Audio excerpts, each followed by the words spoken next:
여러분은 지금 시대를 어떤 시대라고 생각을 하십니까? 여러 가지 이야기를 할 수 있을 것입니다. 그런데 이 지금 시대를 어느 시대보다도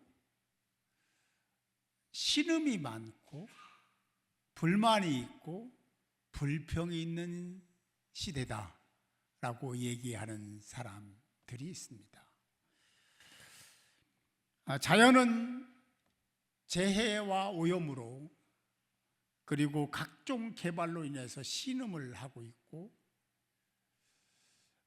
국제사회는 전쟁과 무역 경쟁 그리고 인종차별 같은 것으로 인해서 서로 반목하고 아파하고 있습니다.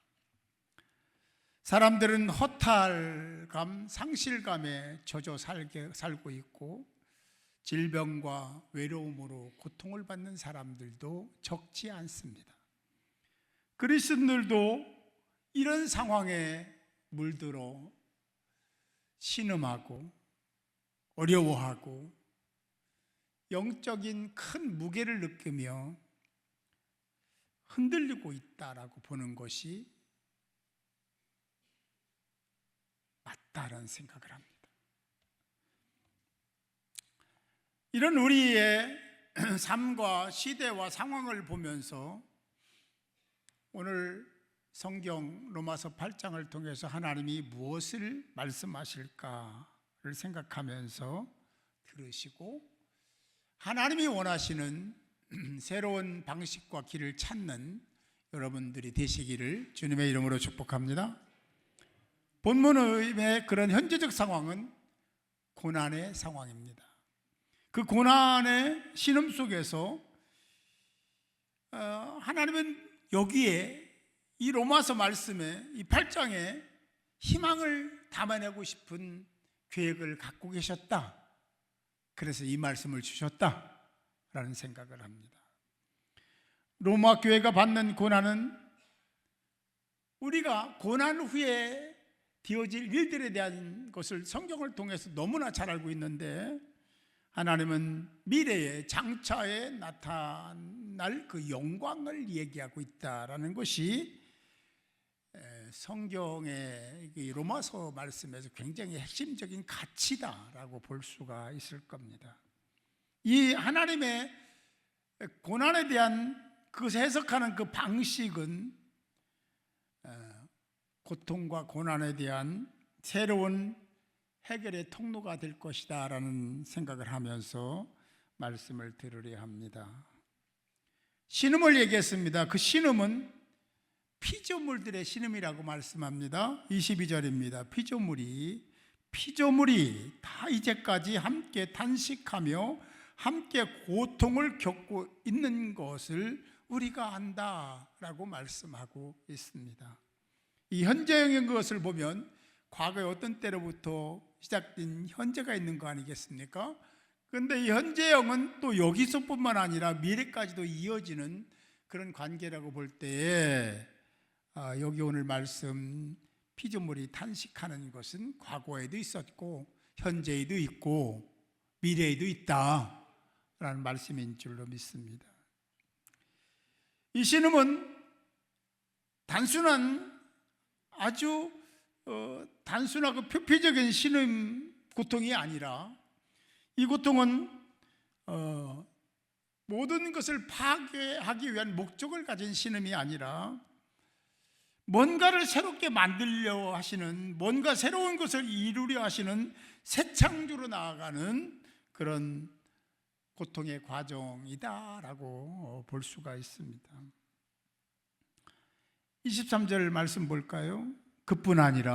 그런 것뿐만 아니라 또한 우리 곧 성령의 처음 익은 열매를 받은 우리까지도 속으로 탄식하여 양자될 것 곧 우리 몸의 속량을 기다리느니라 라고 말씀하고 있습니다. 성도들의 육체의 몸의 자유,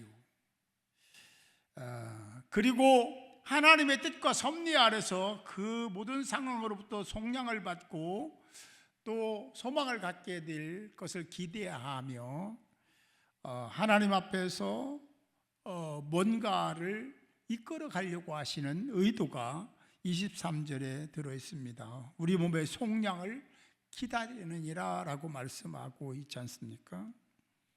26절은 성령의 신음까지도 얘기하고 있습니다. 피조물의 그리고 그리스도인들의 신음뿐만 아니라 성령도 신음하신다라고 볼 수 있어요.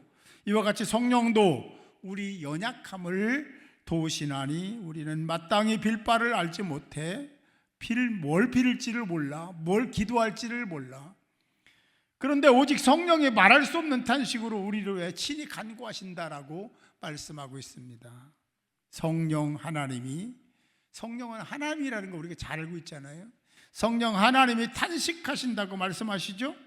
우리 인생의 연약함을 도우신다고 말씀하고 있습니다. 인간의 속성인 연약함, 이 연약함이 모든 문제나 사건의 빌미가 되고 시작이 되는 것이 연약함 때문입니다. 이 연약함으로 스트레스도 생기고 각종 질병도 생기고 각종 문제도 사건도 생긴다라고 보는 것이 맞다라는 것입니다. 다시 말씀드리면 인간은 이 연약성 때문에 연약한 존재예요.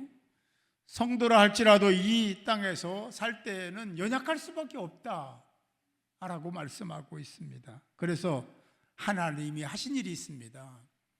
그 연약성, 인간의 연약성 때문에 하나님이 하신 일은 다른 것이 아니라 성령을 보내신 사건입니다. 그래서 하나님이 오순절 마가의 다락방에 보혜사 성령을 보내신 거예요. 왜? 인간이 연약하고 약한 존재이기 때문에 인간이 하나님의 뜻을 온전히 감당할 수 있으면 얼마나 좋겠습니까? 많은 여러분 잘 아시는 대로 예수님의 제자들 12명도 그러지 못했잖아요. 그래서 성령을 보내셨습니다. 우리 연약함, 여러분들의 연약함 때문에 성령을 보내신 겁니다. 그런데 성령은 완전한 자를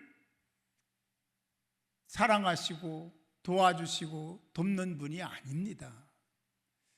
부족한 자, 나약한 자, 힘이 없는 자를 찾으셔서 필요를 채워주시고 도와주시고 공급하시고 세워주시는 분이 성령이시다. 믿으시면 크게 아멘 합시다. 그런데 그 성령이 말할 수 없는 탄식으로라고 말했어요. 말할 수 없는 탄식으로라는 뜻은 성령의 탄식하시는데 그 탄식은 우리의 인생의 탄식과는 질적으로 차이가 있다라는 거예요. 우리는 우리의 인생도 잘 나도 잘 모르잖아요.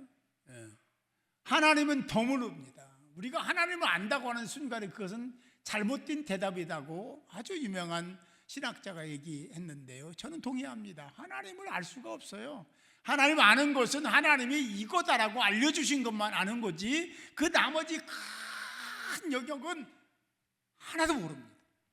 근데 하나님을 알 수 없죠. 그런데 우리 인생은 그렇습니다. 그런데 하나님이신 성령은 우리 여러분들을 너무나 잘 아십니다. 왜냐하면 여러분들을 조성하시고 창조하시고 보내시고 부르신 분이 성령이시니까. 뿐만 아니라 하나님의 깊은 속도 통달하시는 분이 성령이심을 믿으시기 바랍니다. 하나님은 완벽하신 분이잖아요. 전지전능하신 분이잖아요. 성령도 완벽하시고 전지전능하심을 믿으시기 바랍니다. 그분이 성령님이신데 하나님과 주님이 보내심을 받은 자가 성령이신데 그분이 말할 수 없는 탄식을 하신다는 거예요. 그래요. 이 탄식은 우리의 탄식과는 질적으로 다르고 깊이도 넓이도 다릅니다. 영적 통찰, 영의 통찰이 겸비된 그런 탄식이 성령의 탄식이다 라는 거죠. 그리고 도우신다는 말을 하고 있어요. 그런데요, 이 말은 어떤 뜻이냐면 함께 짐을 진다, 함께 짐을 든다, 들어 올리다, 뭐 그런 뜻이 있습니다. 다시 말하면 성령은 여러분들의 지근거리, 가까운 그 거리에서 여러분들을 지켜보시고 관찰하고 계시고, 무거운 짐을 들어야 되는데 들지 못할 때 대신 들어주시고, 연약함을 채워주시고 새롭게 하시는 분이 성령이라는 것입니다. 왜 탄식하시냐면 인간이 스스로 할 수 없기 때문에.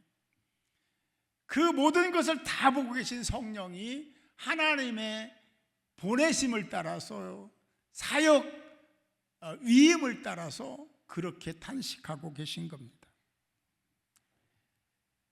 그렇습니다. 성령은 여러분들을 돕기 위해 진짜 껌딱지처럼 항상 여러분 곁에 계신 거예요. 여기 보세요. 다음 주에는 에어컨을 틀어줄 거예요. 지금 아직 못 고쳐서 그런데 슬슬 졸음이 오죠. 실눈 뜬 사람은 지금 금방 잘 것 같아. 말씀 잘 들으셔야 됩니다. 오늘 말씀 잘 들으셔야 이해가 돼요. 그래요. 성령은 예외 없이 언제나 사람을 구별하지 않고 여러분 곁에 계십니다. 구원받은 사람들 곁에는 항상 성령이 계신 거예요. 혹시 하나님을 등지고 죄를 져도 여러분 곁에 계십니다. 믿으시면 아멘. 여러분에게 눈을 떼지 않는 분이 성령이시라는 거예요. 여러분 이거 생각하면 잘 알아요. 이번에 2040이 갔는데 애기들도 왔잖아요. 쉽지 않아요. 어떤 분이 그래. 어떤 분은 아직 결혼했는데 아기가 없어. 참 존경스럽대. 아기가 그렇게 울는데 그 비유 맞추려고 막 그러는 걸 보고 엄마 아빠가 존경스럽다고 표현을 하더라고요. 엄마는요 아기에게 눈을 떼지 못합니다. 아기의 비유를 맞추고 그가 왜 우는지 뭐가 불만인지를 채우려고 굉장히 노력을 많이 하잖아요. 왜?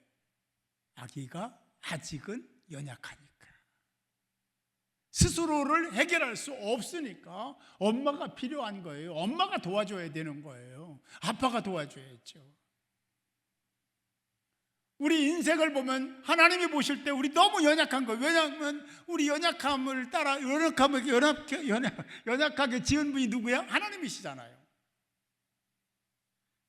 그래 우리 인생은 연약하고 부족하고 힘이 없고, 그래서 늘 찾는 분이 있습니다. 어떤 존재, 그 문제를 해결할 수 있는 어떤 존재를 찾아가도록 만드신 거예요. 그것을 가리켜서 종교성이라고 얘기를 하죠. 그래서 저와 여러분들이 예수를 만나고 하나님 자녀가 된 줄로 믿습니다. 그래요. 성령님은, 여기에서 말씀하고 있는 그 성령님은 엄마 아빠보다 훨씬 더 치밀하게 여러분들을 관찰하고 계시고 지키시고 세워주시는 분이 성령 하나님이신 줄 믿으시기 바랍니다. 너무 무지한 거예요. 우리 인생이 너무 약한 거예요. 너무 게으른 거예요. 스스로 해결할 수가 없는 거예요. 그래서 하나님의 보냄을 받은 성령이 탄식하며 기도하는 줄 믿으시기 바랍니다. 그래요. 그 하나님은 하나님과 똑같은 분이라고 해요. 삼위일체 하나님이 똑같은 분이에요. 전지하시고 전능하시고, 그죠? 우리와 다른 하나님이시고 우리의 주인이십니다. 그분이 성령인데 성령이 하나님의 보냄을 받았다. 그래서 성령은 자기의 선택, 자기의 마음대로 활동할 수 없는 분입니까?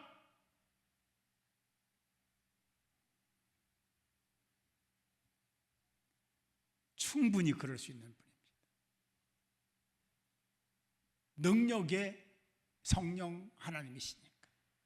그런데 성령은 한 번도 그렇게 하시지 않았습니다. 주님도 마찬가지예요. 아버지, 보내신 아버지의 뜻을 따라 아버지가 명하신 그 바운더리 안에서만 활동하시고, 할렐루야. 능력의 주님이신, 능력의 성령님이신데 자기가 자의적으로 판단하고 선택해서 한 일이 없어요. 아버지 하나님의 아버지가 야훼 하나님이 시키시는 대로. 할렐루야. 그런데 우리 인생은 무슨 자유의지를 줬다고 해서 그런지는 몰라. 내 맘대로, 내 생각대로 판단하고 선택하고, 내가 좋으면 하고 안 좋으면 안 하고. 이게 맞을까? 여러분 어떻게 생각하세요? 성령 하나님도, 성자 하나님도 그러시지 않았습니다. 근데 우리는 그런 생각을 전혀 안 하는 사람들처럼 그렇게 하더라는 거예요. 그게 맞을까요? 맞는 겁니까? 틀린 겁니까? 맞다면 그렇게 살아야 되고, 틀리다면 바꿔야 되죠. 할렐루야.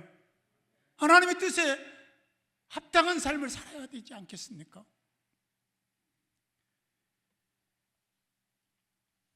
성령은 우리와 다른 분입니다. 전혀 다른 하나님이신 성령이 하나님의 뜻을 떠나지 않습니다. 그 계획 안에서만 있어요. 우리가 아는 건요, 진짜 성령을 보면 우리가 아는 것은 없다라고 보는 게 맞아요. 자고하거나 교만할 수 없습니다. 큰 소리 낼 수 없어요. 그런데 그렇게 다 하잖아. 다라고 해서 죄송합니다. 그래요. 다시 말씀드리면 성령은 하나님이신데 하나님의 뜻에 완전히 일치된 일만 하시더라. 다른 일을 하시지 않았습니다. 아버지가 허락한 일만 하시더라. 저와 여러분들이 그런 삶을 살아야 될 줄로 믿습니다. 그게 맞는 거 아니겠습니까? 그렇게 살아야 된다는 것은 이미 하나님이 정하신 바입니다. 앞으로 정할 게 아니에요. 이미 정하셨어요.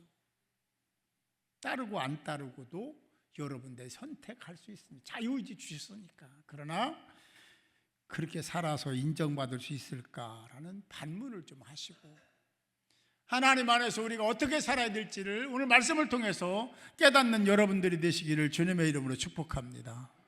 오늘 고린도전서 말씀을 읽진 않았습니다만 2장 11절에 보면 이런 말씀을 하세요. 사람의 일을 사람의 속에 있는 영 외에는 누가 알리요. 사람의 일인데 사람이 알아야 되잖아요. 사람이 몰라. 그럼 사람 안에 있는 영이 아신다는 거예요. 예. 그리고 뭐라, 이와 같이 하나님의 일도 하나님의 영 외에는 알 사람이 없다. 성령 얘기하는 거잖아요. 이 영은 성령을 얘기하잖아요. 루아. 예. 무슨 말씀인지 이미 읽으면서 다 알았을 테지만, 사람의 일이든 하나님의 일이든 성령이 아니면 아무것도 아니다라는 얘기를 하고 계신 거예요. 그거를 뭔가를 성령이든 하나님의 일이든 사람의 일이든 그걸 이루고 성취하려고 하면 성령이 필요해요. 하나님도 성령이 필요해. 성령을 보내시는 거예요. 할렐루야. 사람도요, 사람이 할 수 있는 게 없어요. 성령이 필요해. 그래서 성령을 보내신 거예요. 그래서 지금 시대를 성령의 시대다. 그런데 성령의 시대인데 성령을 인정하지 않고 사는 사람이, 여기 계신 분은 성령을 의지하고 살죠? 대답은 잘해요. 그리고 대답하는 사람들이 내 마음대로 살잖아. 이제부터 다시 시작합시다. 그래야 하나님이 여러분들에게 복을 주시지 않겠습니까? 이게 신앙생활을, 죄송해요, 이런 말에 허접하게 하면 안 돼요. 똑바로 해야 돼요. 올바르게 해야 돼요. 하나님 말씀대로 살아야 돼요. 성령도 하나님 말씀대로 순종한 거예요. 우리는 당연히 그래야 되죠. 저는 여러분들이 행복하기를 원합니다. 복을 받기를 원합니다. 잘 되기를 원합니다. 그러려면 이 길을 가야 되는 거예요. 다른 길이 없어요. 하나의 길입니다. 원웨이. 다른 길이 없어요. 다른 방식이 없어요. 사랑하는 성도 여러분, 여러분은 틀림없이 하나님의 백성입니다. 근데 여러분은 절대로 혼자 혼자일 수가 없는 분들입니다. 그러면 혼자가 아니면 누가 있다는 거잖아요. 그 존재가 누군지 아십니까? 성령입니다.